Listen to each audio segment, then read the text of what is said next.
ऐ मुसलमानों, अपने वजूद को बचाने के लिए, अपनी शनाख्त को बचाने के लिए, आप हिंदुस्तानी है बोल के साबित करने के लिए सड़कों पे उतरो, एहतजाज करो, हक को बुलंद करो, बगावत करो कि ये कौम मुर्दा कौम है, ये कौम मुर्दा कौम नहीं है। ये कौम जब उठती है और अपने हक की आवाज को बुलंद करती है तो बातिल को घुटनों पे आना पड़ता है। ये बाप की जागी नहीं है, ये हमारे आबो अज़्ज़त, हमारी माशी हालत बेहतर करने के लिए, हमारे तरक्की के लिए ये जायदाद छोड़ के गए। तो तू ये बिल के जरिए से, ये कानून के जरिए से हमारे जायदाद को हड़पना चाह रहा है। तू वो लुटेरा है जो राम मंदिर की जमीन को भी नहीं छोड़ा। सलमान अपने जानों की पेशकश कर देगा, सूली पे चढ़ जाएगा, सीने पे गोली खा लेगा, मगर अपने वक्त की जायदाद का छोटा सा हिस्सा भी फिरका परस्तारों को नहीं देगा। ये हुकूमत को धूल चटा देंगे और ये कानून को वापस लेने लगाएंगे।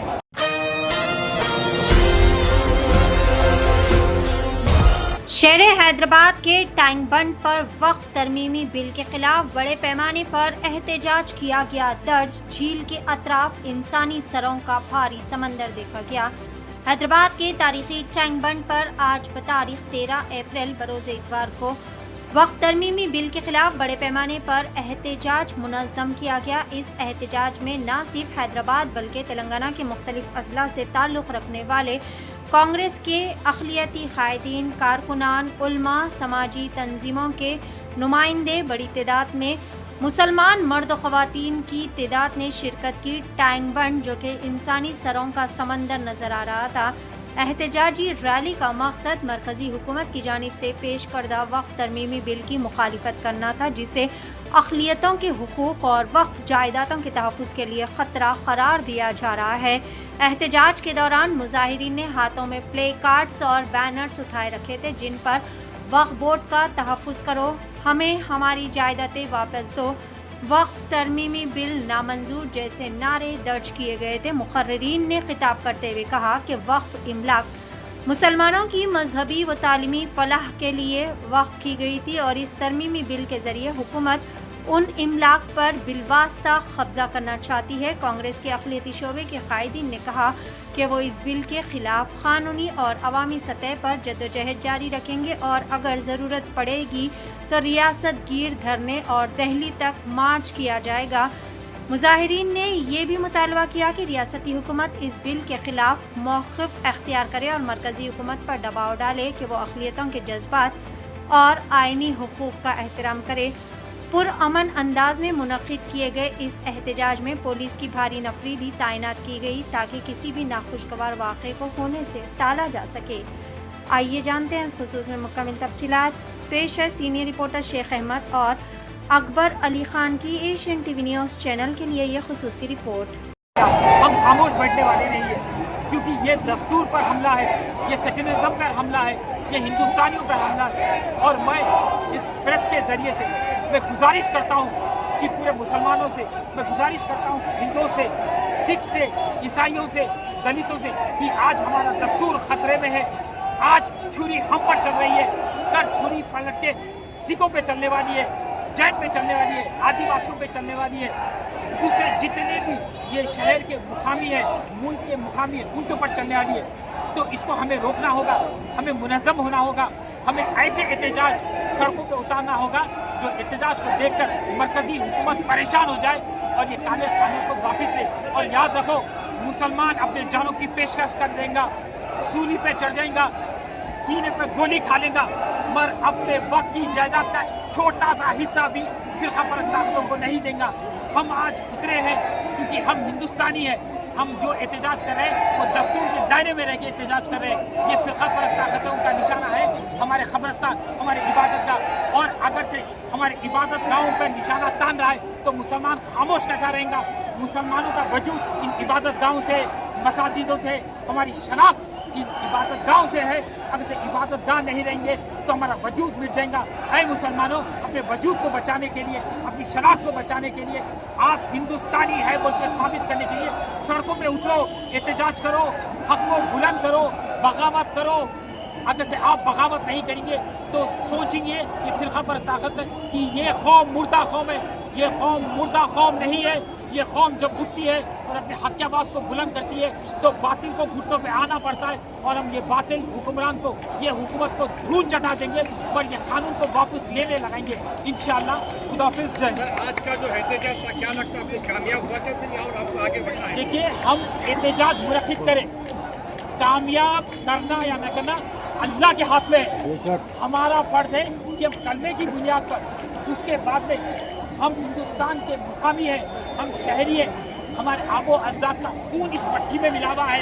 ये किसी की बाप की जागी नहीं है कि कोई भी आएगा, एक बिल पास कर देगा, उसको कानून में तब्दील कर देगा और हमारे वक्त के जायदादों पर लूट मार मचाएगा, हमारे हक को खींचेगा, हमारे गिरबान को तार तार कर देगा। ऐसा नहीं हो सकता। ये तो आगाज़ है और अल्लाह के हाथ में अंजाम क्या होगा। पर हमारा फ़र्ज़ है, फरीज़ा है कि सड़कों पे उतरना, एहतजाज करना।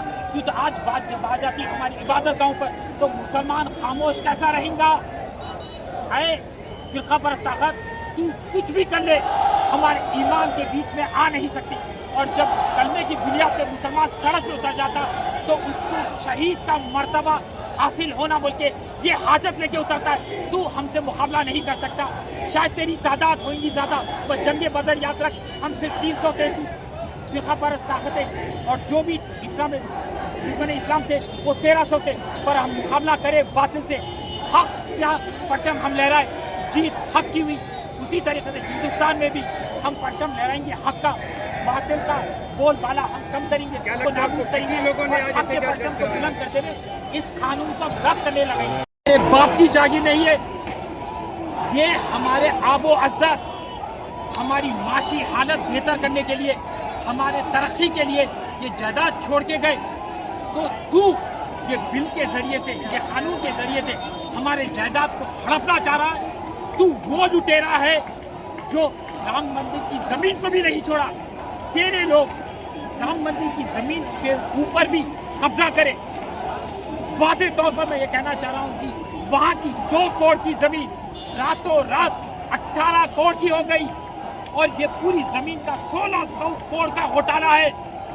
अरे नरेंद्र मोदी, तू कहता है अपने आप को राम, और तू राम मंदिर की ज़मीन पे तेरे लोग आकर लूटमार मचाते हैं और तू उनको उकसाता है, आगे बढ़ाता है। और तू ये कानून के ज़रिए से कि माजी में जितने बिल आए वो बिल दस्तूर के खिलाफ थे, मुसलमानों के खिलाफ थे, शरीयत के खिलाफ थे।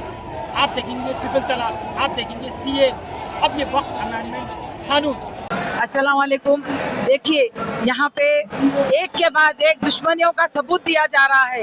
ये जो सेंट्रल हुकूमत है, ये जो बीजेपी हुकूमत है, वो हमेशा RSS और बीजेपी का मकसद ही है कि हिंदू मुसलमान करना और अपनी राजनीति करते रहना।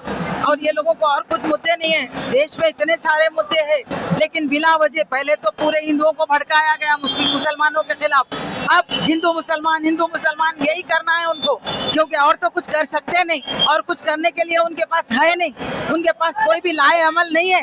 लेकिन उसके बावजूद वो लोग हमारे पीछे पड़े हुए हैं, एक के बाद एक, ये बिल वो बिल वो बिल, हर गरीब के लिए, मुसलमान के लिए, हर पिछड़ी जातियों के लिए खाली कोई ना कोई बिल निकाल के उनको मसरूफ कर दो, तकलीफ दो, परेशान करो और उसके बाद अपनी राजनीति करो, जो कि ऐसी राजनीति है जो कि बिल्कुल बेईमानी पे बनी हुई राजनीति है, जो बिल्कुल राजनीति नहीं होती है। इस तरह की राजनीति जो एक वक्त का जो आया हुआ है, कब से वो संविधान कब से है, वो आजकल का बना हुआ नहीं है। उसी के लिए हमारे पूर्वजों ने अपनी जमीनें दान की थी, जमीन दिए वो लोग सब किस लिए, कि भाई मुसलमानों का उसमें फायदा हो। सरदारजियां दिए किस लिए, उनके सरदारजियों का फायदा हो, दलित लोगों का, सबका होने के लिए।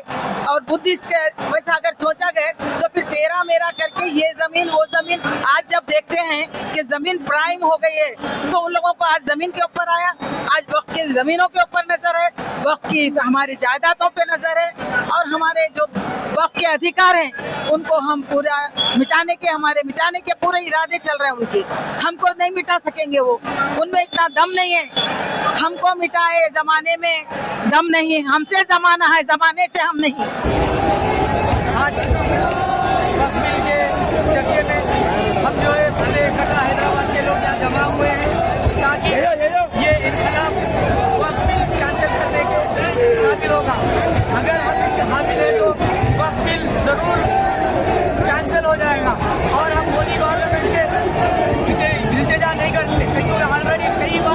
कर चुके हैं। मोदी गवर्नमेंट कई आर्टिकलों को कैंसिल कर चुकी है, लिहाजा ये वक्फ बिल हम लोग को रिजेक्ट करने के लिए हम लोग ये एहतजाज आज यहाँ रखे हैं। और इंशाअल्लाह ताला हैदराबाद के हर कोने कोने में, हर गली गली में, हर गली गली में, हर कुचे कुचे में, हैदराबाद के हर कोने में, तेलंगाना के हर कोने में ये एहतजाज जारी है और जारी और सारी रहेगा जब तक वक्फ बिल कैंसिल नहीं होगा।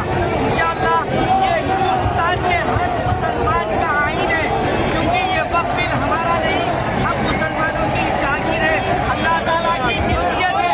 ये अल्लाह की मिल्कियत है, किसी बात की जागीर नहीं। ये हमारे बड़े बड़े दादा परदादा हम लोगों के लिए, मासूम गरीब मुसलमानों के लिए वक्फ करके गए हैं।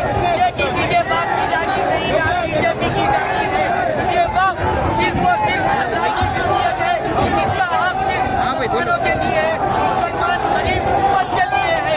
वो उम्मत जिस उम्मत के लिए हजरत बीबी फातिमा ज़हरा रात भर दुआएं किए और सलामती के लिए दुआएं किए, ये उम्मत वो ऐसी उम्मत है कि एक उम्मत का एक मुसलमान सारे हिंदुस्तान में इनकलाब ला सकता है। पार्लियामेंट में अमित शाह बोलता अंबेडकर अंबेडकर अंबेडकर अंबेडकर अंबेडकर अंबेडकर, ये फैशन हो गया। अरे अंबेडकर तो भगवान है रे भैया, गरीबों के वास्ते कॉन्स्टिट्यूशन लिखा। महात्मा ज्योतिराव फूले 18th सेंचुरी में पढ़े तो ही आगे बढ़ेंगे बोले, सावित्री फूले से भी पढ़ने लगाए। उसके बाद बाबा साहब अम्बेडकर उनके नक्शे कदम पर चल के बैरिस्टर बना, इस देश का कानून बना है, दस्तूर बना है, वो दस्तूर को हटाने का काम कर रहा है। आज क्या जरूरत थी? वक्त प्रॉपर्टी के ऊपर तुम्हारे कई को नजर पड़ी, उसके ऊपर बोलते हैं कि वो जमीना बेच के स्कूल लगाएंगे। अरे थोड़े दिन के बाद बोले, तुम क्या बोले? मदरसे में एक्सट्रीमिस्ट एक्टिविटीज चले बोले ना, लोगों को अरेस्ट करे ना। फिर अब ये क्या होगा भैया? उनका एक ही मंशा है। दूसरी बात बोलता मोहन भगत आरएसएस का चीफ क्या बोलता?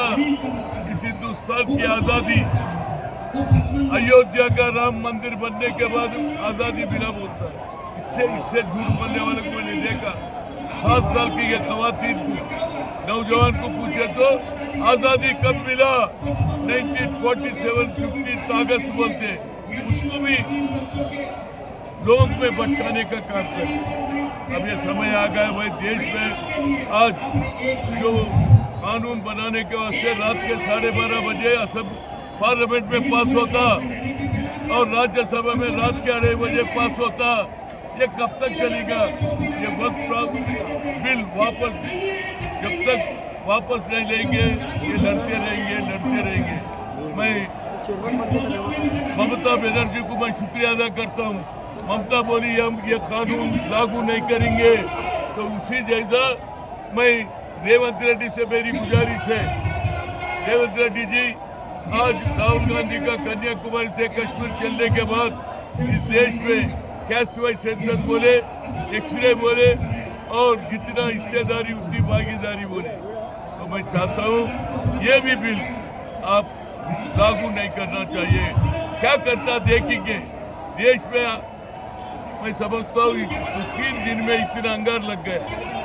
ये क्या होगा? देश में एक ही उनका सोच है हिंदू देश बनाने का। अरे भाई, हिंदू देश कैसा बन सकता है? ये सेकुलर देश है।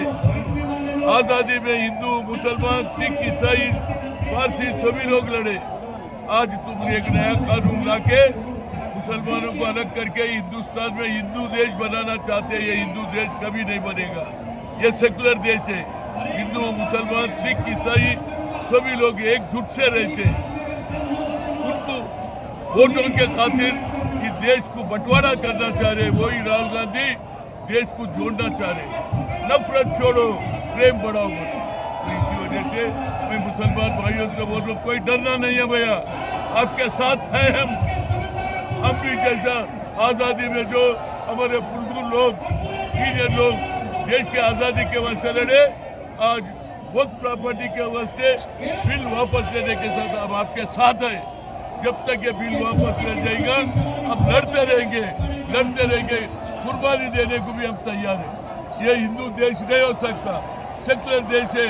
महात्मा गांधी, पंडित जवाहरलाल नेहरू, मौलाना सरदार पटेल इस देश को सेक्युलर देश बना के गए।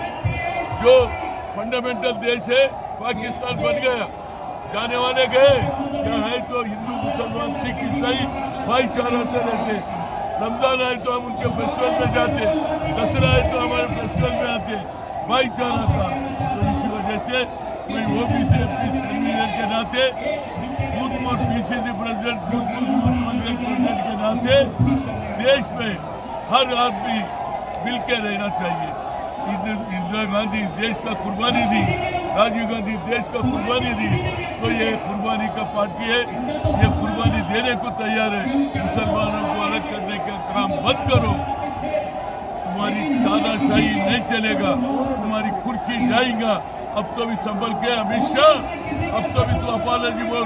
जो मेरा बाबा साहब अम्बेडकर कॉन्स्टिट्यूशन लिखा, संविधान लिखा, वो संविधान के विरुद्ध काम कर रहे। ये हिंदू देश बनाने का काम करेंगे तो तुम्हारी कुर्सी खींचे जाएगी और हिंदू मुसलमान सब मिलके तुमको हटाएंगे। तो मैं फिर एक बढ़ता, ये वक्त प्रॉपर्टी जब तक वो बिल वापस नहीं लिए तक हमारी लड़ाई चलते रहेगा। हमारा राहुल गांधी आपके पीछे, सोनिया गांधी आपके पीछे, रेवंत रेड्डी आपके पीछे, यही बात बोलने को आया हूँ।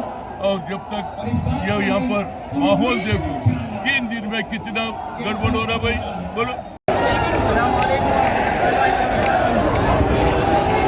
आज वक्त मिल के चर्चे में हम जो है पूरे कटरा हैदराबाद के लोग यहाँ जमा हुए हैं ताकि ये इनकलाब वक्त मिल कैंसिल करने के हामिल होगा।